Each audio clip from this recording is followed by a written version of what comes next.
नमस्कार दोस्तों, बहुत बहुत स्वागत है आप सभी का एक बार फिर से। जी हाँ दोस्तों, पूरे दिन की कई महत्वपूर्ण और बड़ी खबरें निकल कर सामने आ रही हैं। जानेंगे सभी खबरों को विस्तार से।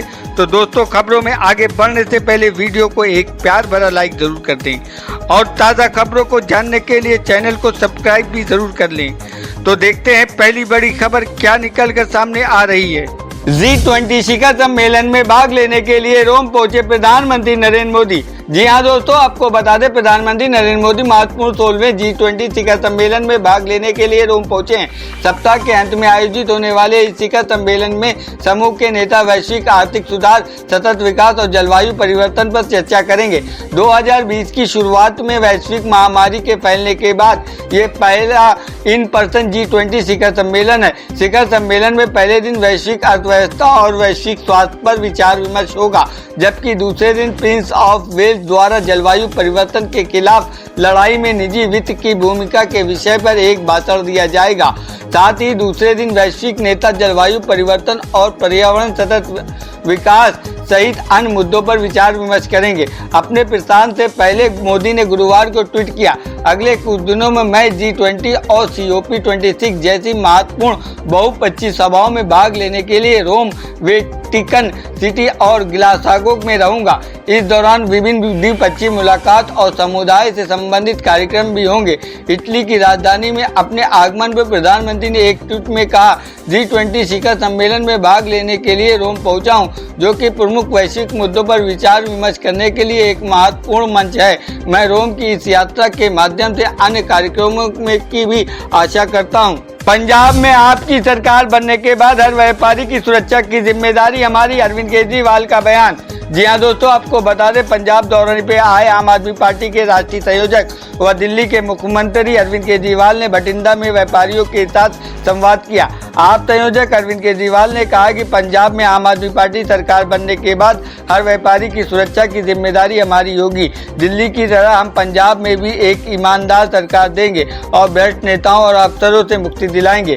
किसी व्यापारी को डरने की जरूरत नहीं होगी, ऐसी व्यवस्था बनाएंगे।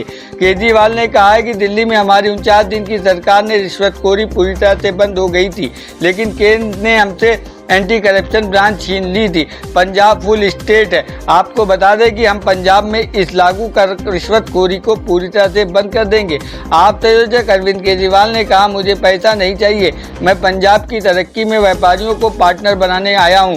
किसान और व्यापारी पंजाब की अर्थव्यवस्था और विकास के दो पहिए हैं और हम दोनों के साथ लेकर चलेंगे। मैं केवल एक मौका मांग रहा हूँ। मेरा वचन है कि 5 साल बाद पंजाब में सभी व्यापारी आम आदमी पार्टी के मुरीद होंगे। यूपी में अधिकारियों पर भड़के वरुण गांधी, कहा किसान हुए परेशान तो जाऊंगा कोर्ट। जी हाँ दोस्तों, आपको बता दें भाजपा सांसद वरुण गांधी ने एक बार फिर किसानों का मुद्दा उठाया है और कहा है कि वो अपने निर्वाचन क्षेत्र में फसल खरीद में किसी भी प्रकार की अनियमितता नहीं सहेंगे। उन्होंने कुछ अधिकारियों और किसानों के साथ बातचीत करते हुए अपना वीडियो पोस्ट किया है। बीजेपी सांसद ने कहा है कि वो किसानों को भ्रष्टाचार या दुर्व्यवहार के किसी भी सबूत की रिपोर्ट करने के लिए वहां एक प्रतिनिधि की प्रतिनियुक्ति करेंगे और किसी भी अनियमितता के मामले में वे सीधे अदालत का दरवाजा खटखटाएंगा और सरकार से कोई अनुरोध नहीं करेंगे। उन्होंने कहा कि राज्य के हर खरीद पर गंभीर भ्रष्टाचार है जो पूरी तरह से खुले में है। किसानों के अनाज को जबरन खारिज कर दिया जाता है, जिसके बाद वे हताशा में अपनी उपज की बिचौलियों को बेच देते हैं। प्रशासन कटौती करता है। उन्होंने आरोप लगाया कि अधिकारियों और बिचौलियों के बीच गठजोड़ है, किसान को बहुत कम कीमत पर अपना अनाज बेचने के लिए मजबूर कर रहा है। जब तक न्यूनतम समर्थन मूल्य की कानूनी गारंटी नहीं होगी तब तक हार नहीं होगी। मलिन बस्तियों में रहने वालों के लिए सीएम योगी ने किया बड़ा ऐलान, 1000 रुपए में मिलेगा पक्का मकान। जी हाँ दोस्तों, आपको बता दें दीपावली पर उत्तर प्रदेश की योगी आदित्यनाथ की सरकार ने मलिन बस्तियों में रहने वाले लोगों को बड़ा तोहफा दिया है। सरकार व नजूल की जमीनों पर बसी मलिन बस्तियों में रहने वाले उसी स्थान पर मल्टी स्टोरी भवन बनाकर पक्के मकान दिए जाएंगे। मकान का आवंटन 1000 रुपए नाम मात्र का शुल्क लेकर किया जाएगा। बता दें मुख्यमंत्री योगी आदित्यनाथ ने गुरुवार को हुई कैबिनेट की बैठक में इस प्रस्ताव को मंजूरी दे दी है। बैठक के दौरान मुख्यमंत्री ने इसके लिए नगर विकास विभाग के प्रस्ताव, उत्तर प्रदेश स्वास्थ्य मलिन बस्ती पुनर्विकास नीति 2021 को मंजूरी दे दी है। प्रदेश के शहरी क्षेत्र में मलिन बस्तियों को लोग झोपड़ी डालकर रहने में मजबूर हैं। मुख्यमंत्री के निर्देश पर नगर विकास ने गुजरात की तर्ज पर मलिन बस्तियों में रहने वालों को पक्के मकान बनाकर देने का प्रस्ताव तैयार किया है। मुख्य सचिव की अध्यक्षता में राज्य स्तरीय समक्ष प्राधिकारी का गठन किया जाएगा। दोस्तों, अगर आप भी अपने गांव, शहर या राज्य की खबरें देखना चाहते हैं तो कमेंट्स में अपने गांव, शहर या राज्य का नाम जरूर लिखें। और अगर आपको अभी तक किसी भी सरकारी सुविधा का लाभ नहीं मिला है तो वो भी कमेंट करके जरूर बताएं कि सरकार की कौन सी योजना आप तक नहीं पहुंची है, जिससे कि आपकी बात हमारे चैनल के माध्यम से सरकार तक पहुंचाई जाए। तो चलिए बढ़ते हैं अगली बड़ी खबर की ओर। नवाब मलिक का वानखेड़े पर बड़ा हमला, कहा पिंजरे में बंद होने वाला है तोता। जी हाँ दोस्तों, आपको बता दें नवाब मलिक ने एक बार फिर समीर वानखेड़े पर प्रेस कॉन्फ्रेंस कर हमला बोला है। उन्होंने कहा कि मैंने किसी पर निजी हमला नहीं की बोला है, मेरी लड़ाई नाइंसाफी के खिलाफ है। उनके साथ उन्होंने एक बड़ा बयान देते हुए कहा है कि तोता अब पिंजरे में बंद होने वाला है। मलिक ने कहा कि दूसरों को जेल भेजने वाले अब खुद बचने का रास्ता खोज रहे हैं। उन्होंने क्रूज पर मौजूद दाढ़ी वाले शख्स का खुलासा करते हुए कहा है उसका नाम काशिफ खान है और वो सेक्स और डेक्स रैकेट चलाता है। इसके साथ ही उन्होंने काशिफ खान और समीर वानखेड़े के साथ संबंध होने का आरोप लगाया है। एनसीपी नेता ने कहा, एक अधिकारी ने बताया है कि समीर वानखेड़े ने कई बार काशिफ खान पर छापेमारी रुकवाई थी। उन्होंने कहा है कि समीर वानखेड़े परिवार ने सीएम को लिखा है कि वे मराठी हैं और एक मराठी सीएम होने के नाते उनकी मदद करनी चाहिए। नवाब मलिक पर परिवार भी 70 साल से इसी शहर में है। मेरा जन्म 1959 में हुआ था और मैं इस शहर का नागरिक हूँ। क्या नवाब मलिक मराठी नहीं है? दिल्ली में 100% क्षमता के साथ फिर से खुलेंगे सिनेमा हॉल, शादी अंत्येष्टि में बढ़ाई गई लोगों की संख्या। जी हाँ दोस्तों, आपको बता दें दिल्ली आपदा प्रबंधन प्राधिकरण ने शुक्रवार को सिनेमा हॉल, थिएटर और मल्टीप्लेक्स में पूरी तरह से बैठने की अनुमति दी है और शादी और अंतिम संस्कार में शामिल होने वाले लोगों की संख्या 100 से बढ़ाकर 200 कर दी थी। आपको बता दें कि आदेश में कहा गया है कि सिनेमा हॉल, थिएटर और मल्टीप्लेक्स के मालिक मानक संचालन प्रोटोकॉल और आधिकारिक दिशा निर्देश के साथ साथ परिसर में कोविड उपयुक्त व्यवहार को सख्त पालन के लिए जिम्मेदार होंगे। इनसे शहर में सभी आधिकारिक साप्ताहिक बाजारों को 1 नवंबर से फिर से खोलने की अनुमति दी गई। बता दें कि अभी तक वो शादी ब्याह और अंत्येष्टि में 100 लोगों की शामिल होने की परमिशन थी, लेकिन अब 100 से बजाय 200 लोग शामिल हो सकेंगे। आदेश में कहा गया है कि सिनेमाघरों और थिएटर और मल्टीप्लेक्स के मालिक मानक संचालन प्रक्रिया में सख्त पालन करवाना होगा और वो नहीं करवाते तो इसके खुद जिम्मेदार होंगे। कोविड से बचाव के निर्देश के अनुसार परिसर में कोविड उपयुक्त व्यवहार की पालना सुनिश्चित करने का आदेश दिया गया है। डीडीएमए ने दिल्ली में सभी आधिकारिक साप्ताहिक बाजारों को 1 नवंबर से खोलने का परमिशन दे दी है। गोवा में ममता बनर्जी बोली, नहीं चलने देंगे दिल्ली की दादागिरी, भाजपा न दे हिंदू होने का सर्टिफिकेट। जी हाँ दोस्तों, आपको बता दें पश्चिम बंगाल की मुख्यमंत्री और तृणमूल कांग्रेस की प्रमुख ममता बनर्जी ने इस समय गोवा के दौरे पर हैं। शुक्रवार को ममता बनर्जी ने गोवा और केंद्र की भाजपा सरकार को जमकर निशाने पर लिया। उन्होंने कहा कि दिल्ली की दादागिरी को चलने नहीं दिया जाएगा। भाजपा को धर्म के नाम पर बांटने वाली पार्टी बताते हुए बनर्जी ने कहा कि उनको अपने हिंदू होने का गर्व है। उन्होंने भाजपा से इसका सर्टिफिकेट कभी नहीं चाहिए। ममता बनर्जी ने पणजी में पार्टी में एक कार्यक्रम में कहा कि मैं गोवा के लोगों को कहना चाहती हूं कि मैं यहां आपकी ताकत छीनने नहीं आई, बल्कि मैं आपकी मदद करने आई हूं। हम उस राज्य को मजबूत और आत्मनिर्भर देखना चाहते हैं। राज्य सरकार से नहीं चलाया जाएगा। हम चाहते हैं कि संघीय और ढांचा मजबूत हो। हम गोवा में दिल्ली की दादागिरी नहीं चलने देंगे। हम गोवा को उसकी संस्कृति और विरासत की रक्षा के लिए पूरी तरह सुरक्षा देना चाहते हैं। अंडरवर्ल्ड डॉन अबू सलेम को हाईकोर्ट से झटका, पुर्तगाल वापस जाने की उम्मीद पर फिर सकता है पानी।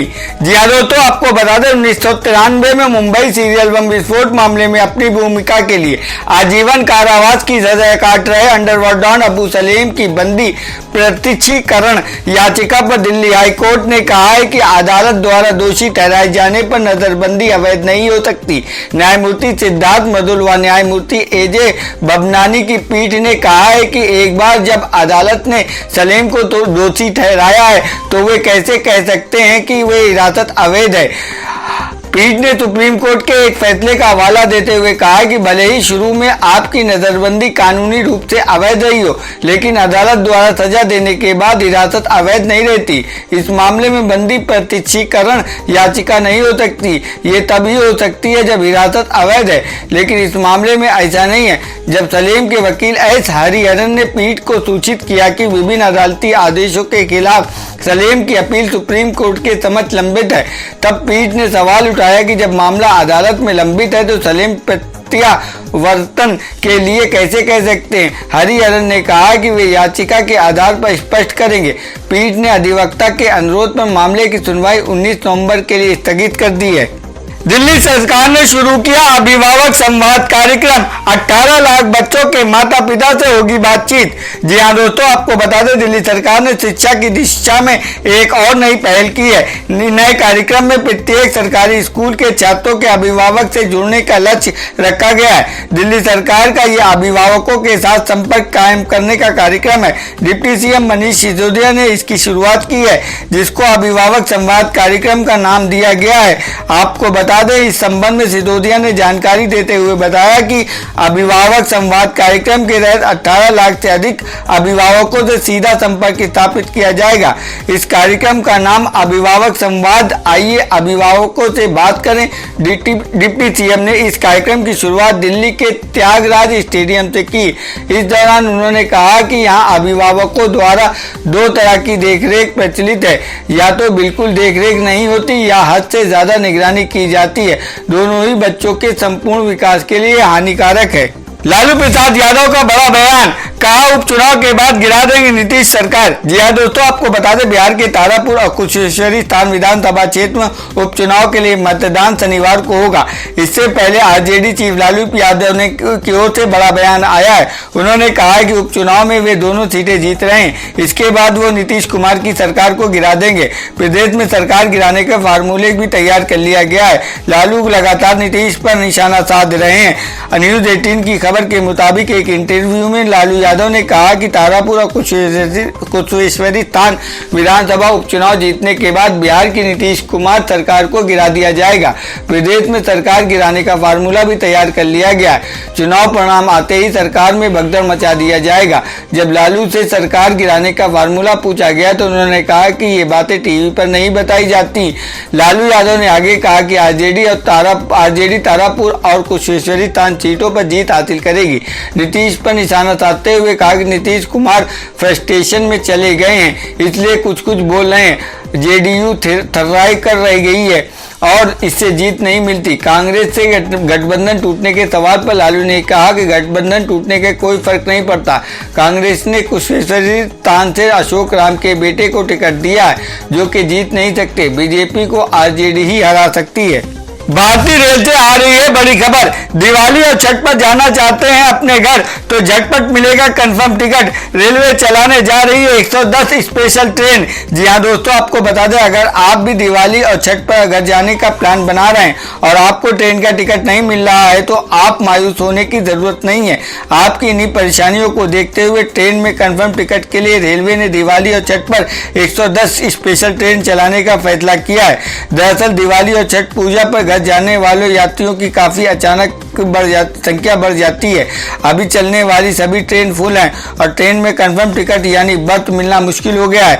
रेल मंत्रालय ने यात्रियों की सुविधा के लिए देश भर में 110 ट्रेनें सभी जोनों में चलाने का आदेश दिए हैं, जिससे यात्री त्योहारों में घर पहुंच सके। दिवाली और छठ पूजा के लिए स्पेशल ट्रेन चलाने के बारे में रेल मंत्रालय ने ट्वीट करके जानकारी दी है। तो दोस्तों, ये थी अब तक की सभी बड़ी खबरों की अपडेट। टुडे ब्रेकिंग न्यूज और लेटेस्ट खबरों को देखने के लिए हमारे चैनल को सब्सक्राइब जरूर कर लें। वीडियो लाइक और शेयर जरूर कर दें अपने दोस्तों और रिलेटिव्स के साथ। तो दोस्तों, आपसे फिर मिलेंगे काम की खबरों और सरकारी योजनाओं के एक और नए वीडियो के साथ। तब तक के लिए धन्यवाद।